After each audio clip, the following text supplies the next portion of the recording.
Hi, Mike Darrell, PGA professional and currently teaching professional here on Long Island, New York. In a previous video, I talked about how the great ball strikers achieved 4 swing fundamentals. Today, I'd like to talk to you about how you can achieve 4 swing fundamentals. The premise of what I'm going to say is that if you stand to it correctly and you start it correctly, all the desired positions with Ben Hogan as the model are automatically achieved. One very important point to understand is that the golf swing is a confrontation between left side and right side of the body. Simply, when the left side is dominant and controls the swing, the club is moved along the correct path.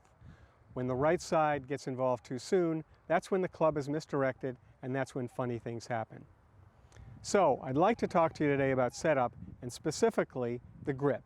The grip is very important because it's going to determine how the club is swung, the swing path, extension, which are part of those 4 swing fundamentals. The part of the setup that I'm going to focus on today specifically is the grip. Now, I mentioned before that left side needs to be dominant. A major way in which we achieve this is how we grip the club. When you put your left hand on the club, as a righty, my left side needs to be dominant. If you're a lefty, of course, your right side needs to be dominant. But I'll be speaking to you about my left side dominance. When you put your hand on the club, it's extremely important to make sure that the club is positioned under the heel pad. If you look at this fleshy area in the palm right here, the club has to sit underneath that area. If you look at the crease closest to your fingers and kind of fit the club in that area, when you close your hand, you'll notice that I have this fleshy area on top. This is extremely important. Unless you have the club held underneath the heel pad, you are not going to be able to control with the left. And as I said before, left side dominance is of supreme importance. Now, the club also, if you notice, runs diagonally across the palm, running from underneath the heel pad to the first joint in the index finger.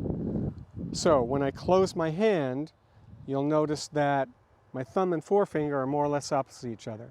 That's how you know that you have the club held diagonally in the correct position. Now the right hand grip. So it's very important to, as I said before, learn to subjugate the right side, make it more passive. One of the ways in which we do this is in how we position the right hand on the club. So the left hand had the club underneath the heel pad.